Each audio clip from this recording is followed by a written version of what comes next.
Hi, I'm James McPherson and I'm the narrator of most of Ian Rankin's Rebus novels. And Ian's with me today to talk about his latest novel, and that's Saints of the Shadow Bible, which is due for publication in November. Ian. Hello. Ian, this is the 20th Rebus novel, is that correct? 18, 19, 20, yep. Well, my research is quite Yep, good then. yep. Rebus was retired in 2007 and you brought him out of retirement in 2012 with Standing in Another Man's Grave. Much to the delight of Rebus fans and myself, I have to say. What's it like to be still writing about him 26 years later? Well, it's a place I didn't think I'd be. You know, when I retired him because he had hit the retirement age. Yeah. And to keep the series realistic, I thought, well, this is it. And I had no thought of bringing him back. So 5 years happily writing other books, other characters. But then I got this idea for a cold case. And I knew at the back of my mind that he was working cold cases. There's a unit in Edinburgh that's staffed by retired detectives, and that's all they do. So I thought, well, instead of inventing yet another cop who would have to be retired to be doing this job anyway, might as well use Rebus. And the panic then was the voice still there? Yeah, the voice still there. Had he left the building? Do you worry about things like that? Yeah. Well, I mean, when you've not written about somebody for 5 years, Yeah. when you've not been inside their head for 5 years, you think, well, can I still go back in there? Well, let me ask about your process then. When you're say writing a Rebus book or researching a Rebus book, when you're walking about Edinburgh, do you think like Rebus when you're say picturing a pub that you particularly want to describe? Yeah. I mean, in the new book, for example, there's a flat in Great King Street, and it's students that are in it, so I thought it's probably going to be the top floor. Yeah. So I went to Great King Street, looked and thought, right, it's a 3-story job. He's got to climb 2 flights of stairs. Can he still do that at his age without having to pause at the first flight and have a wee, so I was kind of thinking like that. Sadly, with my kind of health, or my fitness level, it wasn't such a stretch for me to get myself into that sort of situation where you are, he lives on the 2nd floor of a tenement in Arden Street, and I'm going, would he still be able to get up both flights without having to pause halfway?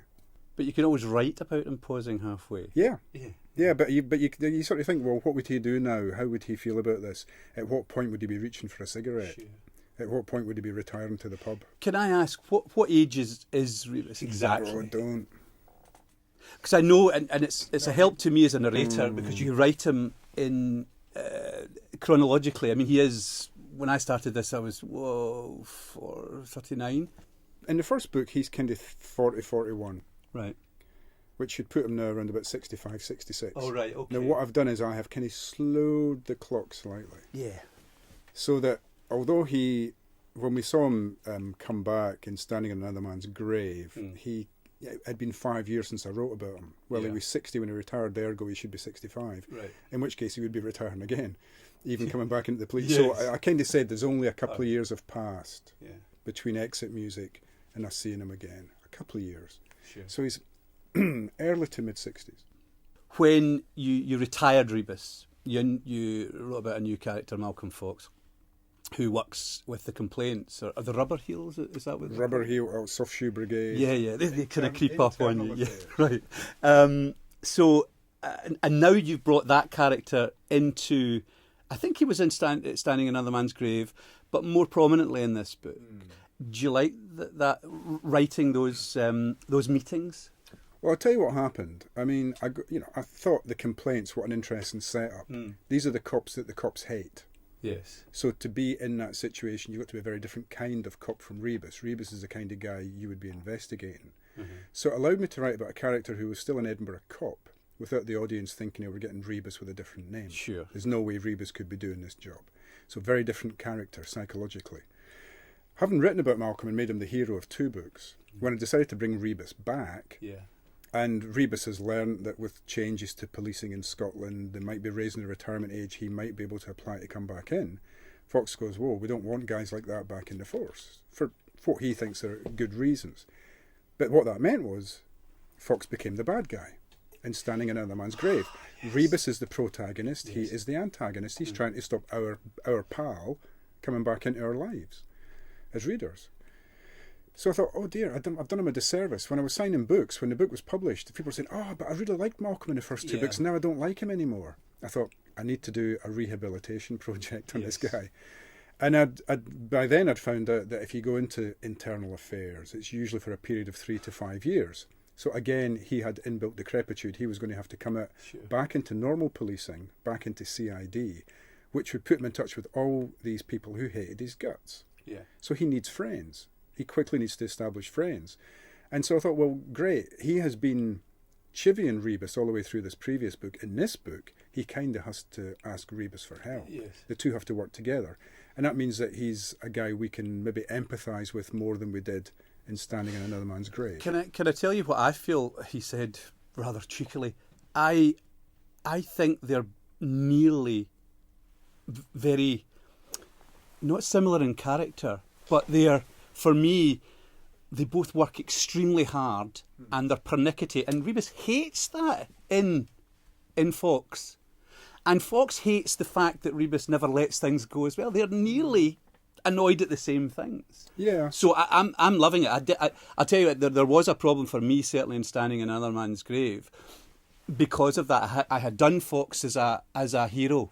Because you always do. You nearly can't avoid making your lead character a hero. So I had to transfer it all back onto Rebus. And then it was the hardest character for me in Standing in Another Man's Grave. I hope it was all right. I mean, yeah, of course it was. It's won awards, of course it was. But that's kind of what I was trying to get at, was this guy Fox, we've seen him as the hero, but actually if you're a cop who he suspects has broken the rules, he's your worst enemy. Sure. He's your nightmare, because he is unstoppable in a way that a Terminator is unstoppable. And he will dig and dig and dig and dig, and he doesn't trust you, and you ain't going to convince him. He thinks you've done something wrong, that's it. Yeah. And so in Saints of the Shadow Bible, there's that kind of first tentative meeting, because Fox is going to be investigating a police station that was Rebus's domain, but Rebus, when he was Summerhall, totally invented police stations on the south side of Edinburgh. In the mid-80s, early mid-80s, when Rebus was a young cop, before we ever saw him in the first Rebus novel, which was set around 86, 87. This new one, a chunk of it is set in about 83. Yeah. So what we're seeing is very young Rebus, and what shaped him, and the kind of guys above him in CID who would shape him.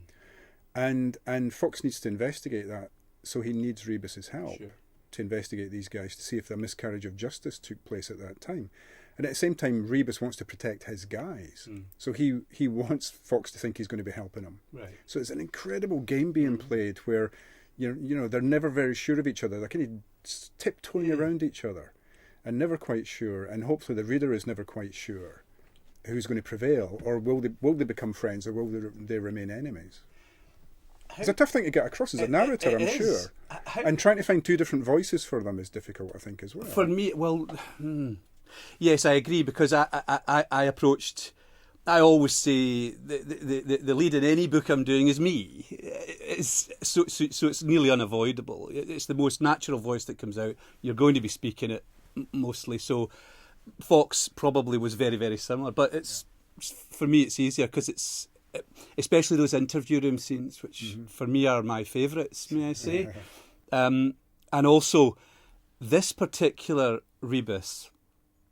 Saints, I love it when Rebus starts off, the first chapter is with a crook or a bad man, and it's him and the crook, and this starts off so well like that. But if I can go back to my most famous scene ever in scene, I keep saying, but it's in my head, is when, and I can't remember the title of the book, but Rebus starts interviewing someone who is confessing, and it's in a small... It's black and blue. Is it black and blue? Yeah. Really dark. He's going, oh, it was me, Mr. Rebus. No, I did this. And then you've got this lovely description of the heel of his hand just on his forehead. He just pushes him back in the chair. I want to do that in life. But you know, that scene got me in a lot of trouble. Why? Well, my main police contact at the time, yes, when he read the book, said, no, he said, we wouldn't do that. He said, that's an assault on a suspect, and we wouldn't do that. We might have done it 10 or 15 or 20 years ago. Yeah. But he was a bit cheesed off at me. Was it the time where they had the tapes and all that kind of thing? Yeah, Right. and it was cassette tapes. I mean, I don't think that was what bothered him. I just thought, no, we would not do that. We wouldn't. But I thought Rebus does quite a lot of things that you really shouldn't do. This is a serial confessor, one of these people who comes in and will confess to any crime just to get the attention. Yeah. And Rebus has had enough of it. He knows this guy didn't do it. Yeah. So he just sort of very gently tips him off the chair. Yeah. Say, "You silly boy, away you go."